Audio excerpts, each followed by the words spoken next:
اور آپ کو شاید یہ مسئلہ معلوم ہو کہ ہم لوگ جو جنازہ غائبانہ پڑھتے ہیں، کسی کا انتقال دلی میں ہوا، کسی کا انتقال ممبئی میں ہوا، اور آپ کٹیہار کے حسن گنج میں اٹوا میں اگر آپ کو معلوم ہوا بہت بڑے علامہ کا، بہت بڑے مولانا کا انتقال ہوا، اور آپ یہاں پر ان کی جنازہ غائبانہ پڑھتے ہیں، آپ پوچھ لیجئے علماء سے کہ جنازہ غائبانہ پڑھنے کی جو دلیل ہے وہ دلیل یہی ہے کہ جب حبشہ کے اس بادشاہ کا انتقال ہوا تو اللہ کے نبی صلی اللہ علیہ وسلم نے مدینہ کے اندر اپنے صحابہ کے ساتھ جنازے کی نماز پڑھائی تھی۔ اکلوتا یہ غائبانہ جنازہ تھا جو اللہ کے نبی نے حضرت نجاشی کا پڑھایا تھا۔ اسی لیے علماء کہتے ہیں کہ ہر آدمی کا جنازہ غائبانہ نہیں پڑھنا چاہیے، جو بڑا عالم ہو یا کوئی ایسا انسان ہو جس سے سماج اور مسلمانوں کی سوسائٹی کو بہت بڑا فائدہ پہنچتا ہو اور وہ نیک ہو، دیندار ہو، ایسے انسان کا جنازہ غائبانہ پڑھنا چاہیے۔ ہر کسی کا جنازہ غائبانہ پڑھنا ٹھیک نہیں ہے، یہ بہت سارے علماء کا یہ فتویٰ ہے۔ تو مریم، سورہ مریم کی آیت ذرا آئیے ہم دیکھتے ہیں، اور میں تو یہ سمجھتا ہوں کہ قرآن کریم کی ہر آیت بہت خوبصورت ہے، مگر سورہ مریم کو جب پڑھا جائے تو اس کے اندر ایک بہت ہی خوبصورت ریدم ہے، ایک بہت خوبصورت لے ہے، ایک بہت خوبصورت انداز ہے۔ کسی اچھے قاری کی آواز میں جب آپ سورہ مریم پڑھتے ہیں تو اگرچہ آپ کو عربی نہ آتی ہو، آپ شیرسابادی زبان جانتے ہیں، بنگلہ زبان جانتے ہیں، عربی نہیں آتی آپ کو، مگر آپ، میں یقین کے ساتھ کہتا ہوں، آپ یوٹیوب پر جائیے اور کسی بھی اچھے قاری کی آواز میں سورہ مریم کی تلاوت آپ سنیے، آپ کے رونگٹے کھڑے ہو جائیں گے، آپ کی روح سرشار ہوتی ہوئی نظر آئے گی۔ یہ اس سورۃ کریمہ کا اعجاز ہے، اس سورۃ کریمہ کی خاصیت۔ اعوذ باللہ من الشیطان الرجیم وَاذْكُرْ فِي الْكِتَابِ مَرْيَمَ إِذِ انتَبَذَتْ مِنْ أَهْلِهَا مَكَانًا شَرْقِيًّا۔ یاد کرو کتاب میں مریم کو، وہ مریم جو بہت اللہ والی تھی، بہت اللہ کی عبادت کرنے والی تھی، جو 24 گھنٹے بیت المقدس میں رہا کرتی تھی۔ مریم اپنے آپ کو بیت المقدس کے پورب سائیڈ میں، بیت المقدس کے مشرقی حصے میں اپنے آپ کو الگ کر لیتی ہیں، اپنے آپ کو ایک کونے میں، ایک گوشے میں الگ کر لیتی ہیں اور اللہ کی عبادت کرتی ہیں، اللہ کو یاد کرتی ہیں۔ وَاذْكُرْ فِي الْكِتَابِ مَرْيَمَ إِذِ انتَبَذَتْ مِنْ أَهْلِهَا مَكَانًا شَرْقِيًّا۔ او میری پیاری ماں بہنوں، مریم آپ کو سبق دے رہی ہے کہ عورت بھی اللہ والی بن سکتی ہے۔ مریم اپنے گھر والوں کو چھوڑ کر، اپنے بھائی بہنوں کو چھوڑ کر، اپنے ماں باپ کو چھوڑ کر مسجد کا ایک کمرہ پکڑ کر کے اللہ کی عبادت کر رہی ہیں۔ آج ہماری مائیں بہنیں غور کریں، اپنے پریوار کے ساتھ رہ کر وہ 5 ٹائم کی نماز بھی ادا نہیں کر پاتی۔ جاڑے کا موسم چل رہا ہے، دن چھوٹا ہو چکا ہے، گرمی کے مقابلے میں راتیں بڑی ہیں، دن چھوٹا ہے، موسم بھی ٹھنڈا ہے۔ اگر عورتیں چاہیں تو بڑی آسانی سے نفلی روزہ رکھ سکتی ہیں۔ جو رمضان کے چھوٹے ہوئے روزے ہیں وہ چاہیں تو وہ روزے اس موسم میں بڑی آسانی سے رکھ سکتی ہیں، مگر میری پیاری ماں بہنوں، آپ کے اندر وہ شوق ہی نہیں ہے، وہ جذبہ ہی نہیں جو مریم کے اندر تھا۔ اللہ کہہ رہا ہے اِذِ انتَبَذَتْ مِنْ أَهْلِهَا مَكَانًا شَرْقِيًّا۔ یاد کرو جب مریم اپنے گھر والوں کو چھوڑ کر مسجد اقصیٰ کے، بیت المقدس کے پورب سائیڈ میں چلی گئی۔ اِذْ أَرْسَلْنَا إِلَيْهَا رُوحَنَا فَاتَّخَذَتْ مِن دُونِهِمْ حِجَابًا۔ اللہ فرماتا ہے کہ مریم نے اپنے بیچ میں اور گھر والوں کے بیچ میں پردہ لگا دیا، پردے میں رہ کر کے وہ اللہ کی عبادت کرنے لگی۔ فَاتَّخَذَتْ مِن دُونِهِمْ حِجَابًا فَأَرْسَلْنَا إِلَيْهَا رُوحَنَا فَتَمَثَّلَ لَهَا بَشَرًا سَوِيًّا۔ ہم نے اپنے فرشتے جبریل کو بھیجا اور جبریل ایک انسان کی شکل میں، خوبصورت انسان کی شکل میں مریم کے پاس آئے۔ مریم اکیلی ہے، مریم بند کمرے میں، کمرہ لاک ہے، اور اچانک ایک خوبصورت انسان، ایک مرد مریم کے سامنے آ جاتا ہے۔ وہ میری پیاری ماں بہنوں، ایک پاک دامن عورت، ایک نیک عورت، ایک دیندار عورت کا ری ایکشن کیا ہوگا ایسے؟ ایک دیندار عورت کسی غیر مرد کو تنہائی میں دیکھے گی اس کا ریاکشن کیا ہوگا؟ ذرا دیکھیے مریم کا ریاکشن کیا. اللہ کہتا اذا ارسلنا الیہا روحنا، ہم نے مریم کے پاس اپنے فرشتے کو بھیجا. فتمثل لها بشرا سویا، اور وہ فرشتہ انسان کی شکل میں مریم کے پاس آیا. قالت انی اعوذ بالرحمن منک ان کنت تقیا، مریم فوراً ڈر گئی اور کہنے لگی میں رحمان کی پناہ چاہتی ہوں، میں اللہ کی پناہ چاہتی ہوں. ان کنت تقیا، اے انسان، اے آنے والے مرد، اگر تو اللہ سے ڈرنے والا ہے دور ہو جا، میرے قریب نہ آنا، میں تجھ سے اللہ کی پناہ چاہتی ہوں. مریم نے یہ سمجھا کہ یہ کوئی مرد ہے، ان کو معلوم نہیں تھا کہ یہ فرشتہ ہے. مریم نے اس کو اللہ کا نام لے کر کے اس کو اللہ کا ڈر یاد دلایا، اللہ کا خوف یاد دلایا. گناہ کے موقع پر اگر اللہ یاد آ جائے تو یہ دل میں ایمان کے زندہ ہونے کی نشانی. اگر گناہ کے ٹائم اللہ یاد آ جائے، اللہ کا خوف دل میں آ جائے اور انسان گناہ سے اپنے آپ کو بچا لے، اللہ کے نبی فرماتے ہیں اللہ تعالیٰ فرشتوں سے کہتا ہے میرا بندہ گناہ کرنے جا رہا تھا، شراب پینے جا رہا تھا، زنا کرنے جا رہا تھا، کوئی بھی غلط کام کرنے جا رہا تھا، اگر گناہ کا ارادہ کر رہا تھا اور اللہ کے ڈر سے اگر اس نے گناہ کو چھوڑ دیا، اللہ فرشتوں سے کہتا ہے اس کے نام اعمال میں ایک نیکی لکھ دو.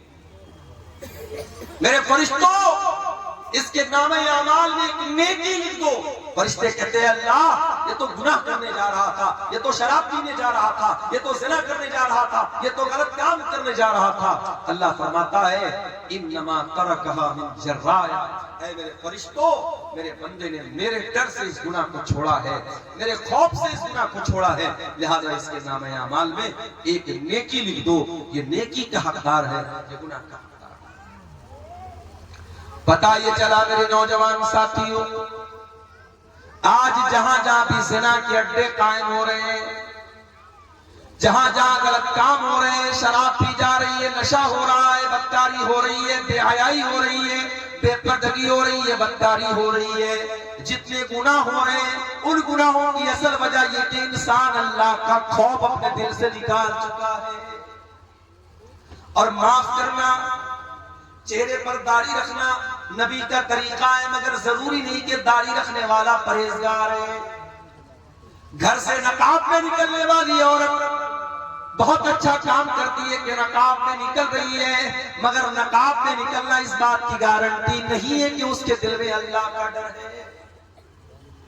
میرے پیارے ساتھیوں، کتنے زنا کے واقعات ہوئے جو نقاب پوش لڑکیوں نے ہوٹلوں میں جا کر کے عیاشیاں کی ہیں، کتنے غلط کام ہوئے جو چہرے پر داڑھی رکھنے والوں نے اور ماتھے پر سجدے کا نشان رکھنے والوں نے وہ غلط کام کیے ہیں. اس لیے یاد رکھنا، داڑھی کی اہمیت اپنی جگہ ہے، نقاب کی اہمیت اپنی جگہ ہے، نماز کی اہمیت اپنی جگہ ہے. جب تک اللہ کا ڈر نہ ہو، جب تک اللہ کا خوف نہ ہو، تب تک انسان گناہوں سے نہیں بچ سکتا. گناہ سے بچنا ہے، اللہ کا ڈر ہونا چاہیے. اور اللہ کا ڈر کیسے پیدا ہوگا؟ جب اللہ کو جانیں گے. جتنا اللہ کے بارے میں جانیں گے، جتنی اللہ کے بارے میں آپ کو نالج ہوگی، اتنا آپ کے دل میں اللہ کا ڈر پیدا ہوگا. اسی لیے اللہ قرآن میں کہتا ہے انما یخشی اللہ من عبادہ العلماء، اللہ تعالیٰ سے اس کے بندوں میں علماء ڈرتے ہیں. یہاں علماء سے مراد صرف وہ لوگ نہیں ہیں جو مدرسے سے پڑھے ہوئے لوگ ہوں. یہاں مدرسے سے فارغ ہونے والے علماء ہی مراد نہیں ہے، بلکہ علماء کا مطلب جو جتنا اللہ کو جانے گا، جس کے پاس اللہ کی جتنی نالج ہوگی اتنا وہ اللہ سے ڈرے گا. اسی لیے حضرت لقمان نے جب اپنے بچے کو نصیحت کی تو پہلے اس کو اللہ کا مقام یاد دلایا. آج اپنے بچوں کو کون اللہ کے بارے میں بتائے؟ ہمارا بچہ ذرا سا بڑا ہوا ہم سکھاتے بیٹا good morning, good evening, good afternoon, good night, goodbye, tata, یہ سکھاتے اپنے بچوں. ہمارا بچہ کبھی اپنے منہ سے دعائیں سنائے یہ ہماری تمنا نہیں. رات میں ہم بستر پہ سونے جاتے ہیں، اگر ہم کوشش کریں، میں نے 2.5 سال کی 2 سال کی بچیوں کے منہ سے سنا ہے، ماں باپ نے ان کو سکھایا ہے، تو رات میں بستر پہ جاتی ہیں، ماں کہتی ہے بیٹا دعا سناؤ، 2 سال کی بچی توتلی زبان میں اپنی ماں سے کہتی ہے اللہم بسمک اموت و احیا، 2 سال کی بچی کو دعا سناؤ۔ آپ جو تربیت دیں گے میرے پیارے ساتھیوں، بچے آپ کی وہی سیکھیں گے، وہی اسی پر عمل کریں گے۔ اور سکھانے کی سب سے بہترین جو عمر ہوتی ہے وہ بچپن کی۔ بچوں کو آپ نے بچپن سے نماز کی عادت ڈلوا دی، انشاءاللہ جوانی میں نہیں چھوٹے۔ بچوں کو بچپن میں آپ نے قرآن کا حافظ بنا دیا، انشاءاللہ ساری زندگی قرآن کو یاد رکھے۔ بچوں کو بچپن میں آپ نے طور طریقہ سکھا دیا، ساری زندگی اس کو یاد رہے گا۔ میرے پیارے ساتھیوں، حضرت لقمان نے اپنے بچے کو جب نصیحت کی تو کیا کہا؟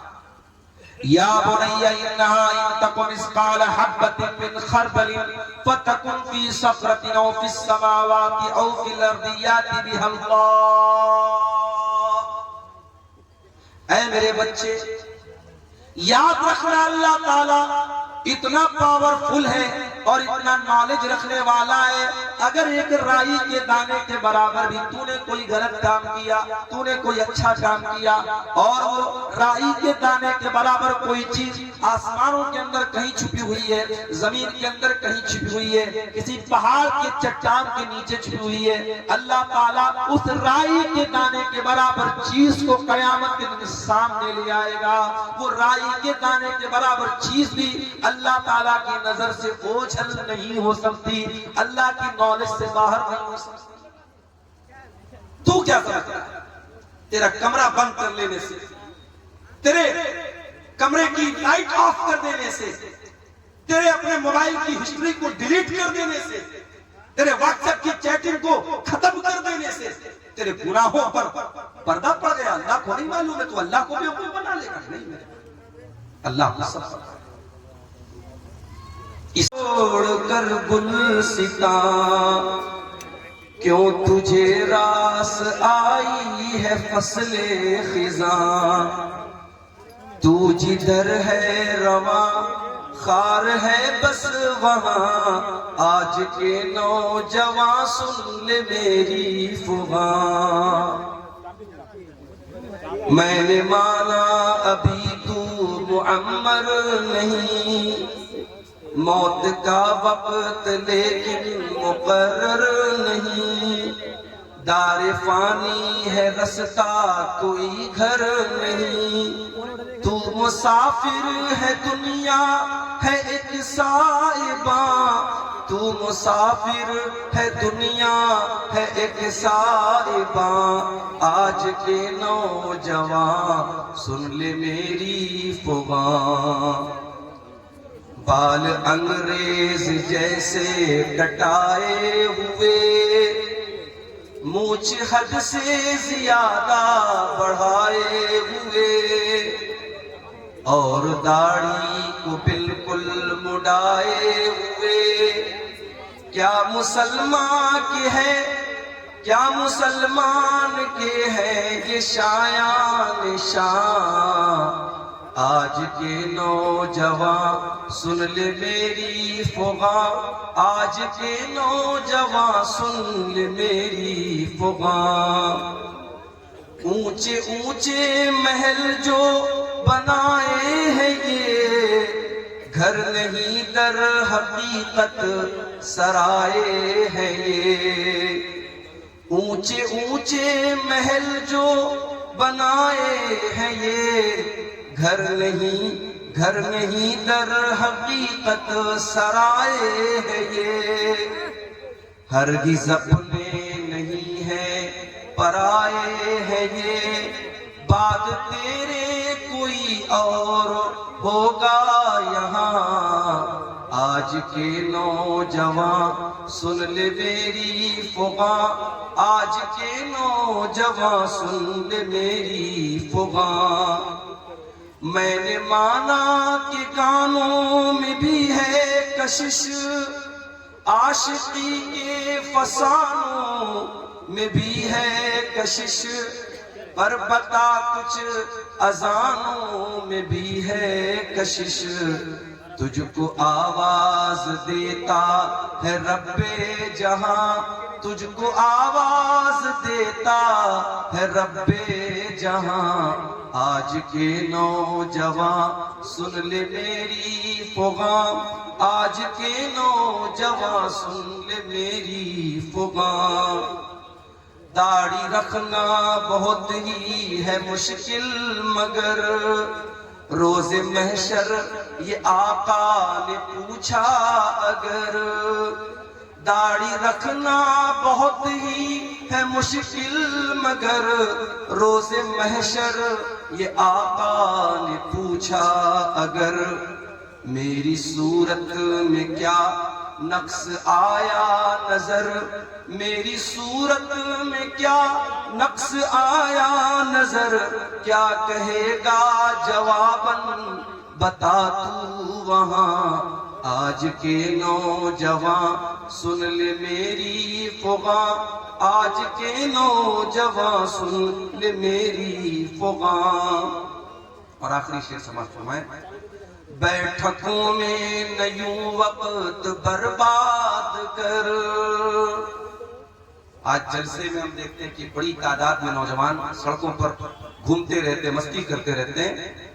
بیٹھکوں میں نہ یوں وقت برباد کر، نفس کی قید سے خود کو آزاد کر، بیٹھکوں میں نہ یوں وقت برباد کر، نفس کی قید سے خود کو آزاد کر، اپنے خلاق کو بھی کبھی یاد کر، اپنے خلاق کو بھی کبھی یاد کر، دیکھ تجھ پر ہے وہ کس قدر مہرباں، دیکھ تجھ پر ہے وہ کس قدر مہرباں، آج کے نوجوان سن لے میری فغاں، آج کے نوجوان سن لے میری فغاں۔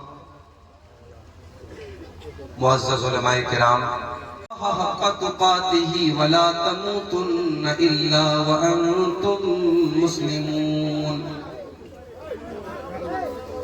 یا ایھا الناس اتقوا ربکم الذی خلقکم من نفس واحدہ وخلق منها زوجها وبث منهما رجالا كثيرا ونساء واتقوا الله الذي تساءلون به والأرحام إن الله كان عليكم رقيبا يا أيها الذين آمنوا اتقوا الله وقولوا قولا سديدا يصلح لكم أعمالكم ويغفر لكم ذنوبكم ومن يطع الله ورسوله فقد فاز فوزا عظيما أما بعد فإن خير الحديث كتاب الله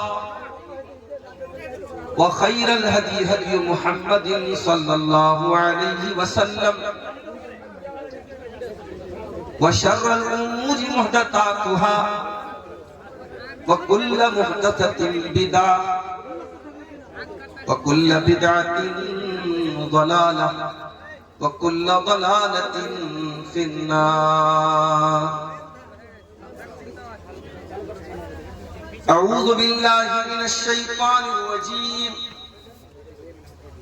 بسم الله الرحمن الرحيم إنهم فتية آمنوا بربهم وزدناهم هدى وربطنا على قلوبهم إذ قاموا فقالوا ربنا رب السماوات والأرض لن ندعو من دونه إلها لقد قلنا إذا شططا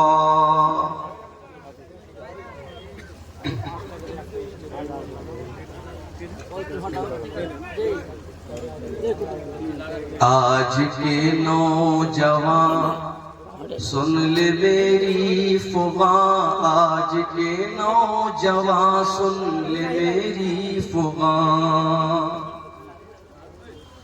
سوئے دشت و دمن تاریک سائباں۔ ماں اور بہنوں، پیارے بچوں، رات کے تقریباً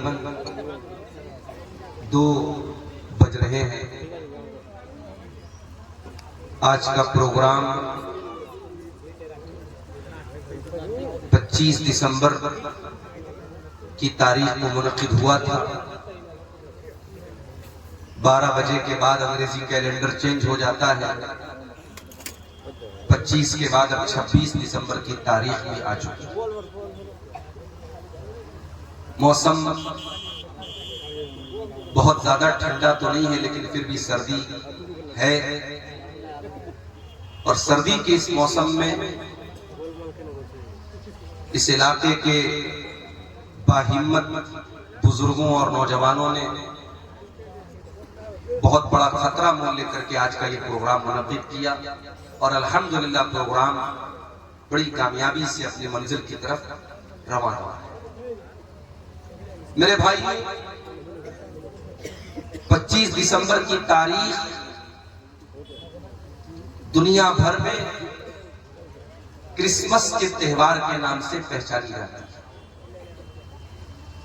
دنیا میں ایک مذہب ہے، عیسائی مذہب۔ اس مذہب کے ماننے والے اپنے آپ کو حضرت عیسیٰ علیہ السلام کا ماننے والا کہتے ہیں، اپنے آپ کو کرسچن کہتے ہیں، اپنے آپ کو نصرانی کہتے ہیں۔ ان کا یہ عقیدہ ہے، ان کا یہ بلیف ہے، ان کی یہ آستھا ہے کہ 25 دسمبر کی تاریخ کو حضرت عیسیٰ علیہ السلام پیدا ہوئے،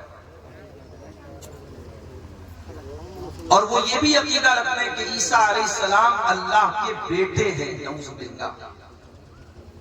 اور وہ یہ بھی عقیدہ رکھتے ہیں کہ عیسیٰ علیہ السلام کے اندر اتنا پاور تھا، اتنی شکتیاں تھیں، اتنی طاقت تھی کہ وہ خود اللہ تبارک و تعالیٰ کی خدائی میں، اس کی الوہیت میں وہ شامل تھے۔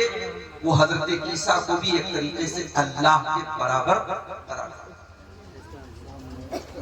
میں مناسب سمجھتا ہوں، چونکہ کرسمس کے تہوار پر ہمارے بہت سارے مسلمانوں کے وہ بچے جو کانوینٹ اسکولوں میں پڑھتے ہیں، جو مشنری اسکولوں میں پڑھتے ہیں، باقاعدہ ان کے بچوں سے کرسمس کا تہوار منوایا جاتا ہے۔ بڑے شوق سے مسلمان عورتیں اپنے بچوں کو سانٹا کلاس بناتی ہیں، اسکولوں میں پروگرام ہوتے ہیں، اور اس میں یہ دکھایا جاتا ہے کہ عیسیٰ علیہ السلام کس طریقے سے پیدا ہوئے ہیں، اور معصوم بچوں کے دل اور دماغ میں یہ ڈالا جاتا ہے کہ جیسس یا عیسیٰ یہ سن آف گاڈ ہے، یہ اللہ تعالیٰ کے بیٹے ہیں، نعوذ باللہ، اللہ نے ان کو جنم دیا۔ میں چاہتا ہوں کہ اپنی تقریر کو میں جس موضوع پر آپ کے سامنے بولوں گا، اس موضوع پر آنے سے پہلے قرآن کریم کے 16ویں پارے کو ہم کھولتے ہیں، اور سورہ مریم کی روشنی میں ہم دیکھتے ہیں کہ حضرت مریم اور حضرت عیسیٰ علیہ السلام کے بارے میں ہمارا عقیدہ کیا ہے، ہمارا ایمان کیا ہے، اور قرآن کیا کہتا ہے عیسیٰ علیہ السلام کی پیدائش۔ چنانچہ جب ہم قرآن کا 16واں پارہ کھولتے ہیں، سورہ مریم کی آیتیں دیکھتے ہیں، اللہ تبارک و تعالی سورہ مریم کی آیت نمبر 16 سے لے کر کے آیت نمبر 37 تک تقریباً 21-22 آیتوں میں اللہ تبارک و تعالی حضرت مریم اور عیسیٰ علیہ السلام کا پورا واقعہ بیان کرتا، اور یہی وہ آیتیں تھیں جو حضرت جعفر طیار رضی اللہ تعالیٰ عنہ نے حبشہ کے بادشاہ نجاشی کے دربار میں پڑھی تھی، اور ان آیتوں کو جب ٹرانسلیٹ کیا گیا اور حبشہ کے بادشاہ نے جب ان آیتوں کا ترجمہ سنا تو وہ رونے لگا، اس کی آنکھیں آنسوؤں سے بھر گئی، اور اس نے اپنے ہاتھوں میں تنکا اٹھایا اور زمین پر لائن کھینچی اور کہا کہ اللہ کی قسم، عیسیٰ ابن مریم کا مقام جیسا قرآن میں بتایا ہے اس سے زیادہ نہیں ہے، یہی مقام صحیح ہے جو اللہ نے قرآن میں بتایا۔ اور بعد میں وہ بادشاہ ایمان بھی لے آیا۔ اے مالک جہان ہمیں بڑو آسہائے، اور دو پھوٹا پنیر تورے بھوک پھیٹ جائے، بڑو آسہائے بھوک پھیٹ جائے، بڑو آسہائے۔ تو کیا چھوڑ دیا جائے؟ بنگلہ کے بعد آئیے اب سنتے ہیں ایک دو مصرع لیجیے، اردو میں پیش خدمت ہے۔ ہم لوگ مسلمان بچے ہیں، ہمیں بات بنانا کیا جانے، ہم لوگ مسلمان بچے ہیں، ہمیں بات بنانا کیا جانے، ہم علم و عمل کے مت والے، ہم غفلت کی زمانہ کیا جانے، ہم لوگ مسلمان بچے ہیں، ہمیں بات بنانا کیا جانے، ہم دھوکیوں کے سینوں میں ہم تیر چلانا کیا جانے، قرآن پہ اپنا ایمان ہے، قرآن پہ سب کچھ فرما ہے، قرآن پہ اپنا ایمان ہے، قرآن پہ سب کچھ فرما ہے، ہم راہ حقیقت کی راہیں، ہم باطل کا فشانہ کیا جانے، ہم لوگ مسلمان بچے ہیں، ہم بات بنانا کیا جانے، ہم دکھ دردوں کے ماروں کو حتی المقدور سہارا دیتے ہیں، ہم لوگ مسلمان بچے ہیں، ہم بات بنانا کیا جانے، ہم امن و سکون کے پیکر ہیں، ہم ظلم ستم کے دشمن ہیں، ہم انسان ہیں، ہم انسانوں کو بے وجہ ستانا کیا جانے، ہم لوگ مسلمان بچے ہیں، ہم بات بنانا کیا جانے۔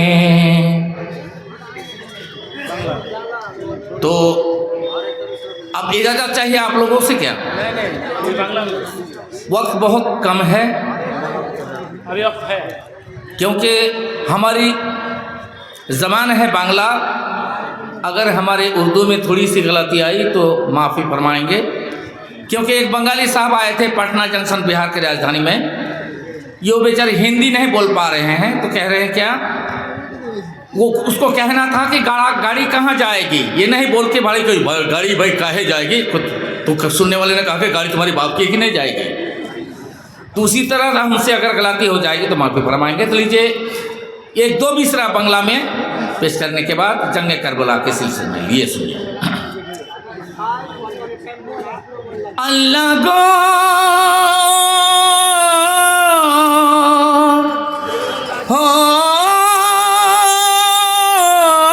اللہ گو